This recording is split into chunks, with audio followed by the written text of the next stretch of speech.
जय हिंद दोस्तों। तो मेरा आज का ब्लॉग एसएससी जीडी के ऑनलाइन फॉर्म स्टार्ट हो चुके हैं, तो उसके बारे में मैंने आपको बताना है। तो ये मैं ब्लॉग लेकर हाजिर हूँ, ठीक है।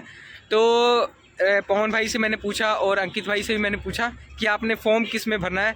तो ये कह रहे हैं कि जिसमें पोस्ट घटे उसी में भरेंगे।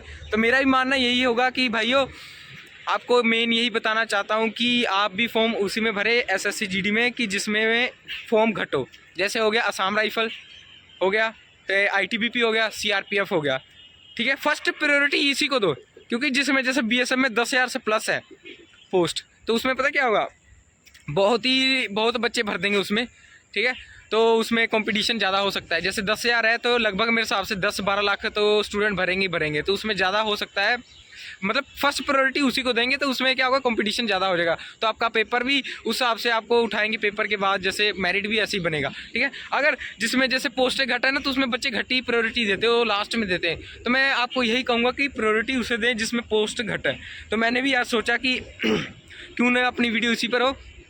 तो हमने ऑनलाइन फॉर्म आज शायद भरना है, आज भरें या कल भरें, है ना पवन भाई, तो या आज या कल भरना है। तो मैं आपको ये बताना चाहता हूँ कि आप उसी में फॉर्म भरें जिसमें पोस्ट घट होगा, वो फर्स्ट प्रायोरिटी उसी को देना है, ठीक है ना। अगर दिया ना तो आपको जैसे पेपर में थोड़ा सा मतलब मेरिट जब बनेगा ना, तो आपको शायद ईजिली आपका नाम आ जाए, ठीक है। जैसे मैं आपको कहूँगा किस में प्रायोरिटी देना, आपने फर्स्ट में असम राइफल में दे, ठीक है, एक आईटीबीपी में दे और एक सीआरपीएफ में दे, तो ये आपका फ़ायदा मिलेगा, ठीक है। तो मैं कोशिश यही रहेगा, हमने भी यही फर्स्ट प्रायोरिटी देना है, तो इसका आपको बहुत ही बेनिफिट मिलेगा। हाँ, तो मैं ये भी बताना चाहता हूँ कि ना एसएससी जीडी का पेपर बहुत ही टफ होता है। टफ कैसे होता है कि ना, टफ तो इतना होता नहीं, टफ कौन बनाता है, बच्चे बनाते हैं। बच्चे मतलब कि ना आधे एक एक नंबर से आगे हो जाते हैं, आधे पॉइंट से कई छट जाते हैं, ठीक है। तो मैंने पिछले साल अपना एसएससी जीडी का पेपर दिया था, तो काफ़ी टफ था, उसमें मेरा नंबर बहुत ही घट आया था। तो इस साल तो मेरा यही कोशिश रहेगा कि पेपर की पूरी तैयारी रहे, कुछ तो यही करेंगे, ठीक है। और ये भी बताना चाहता हूँ कि पेपर जब देने जाए तो घबराना नहीं आपने, है ना।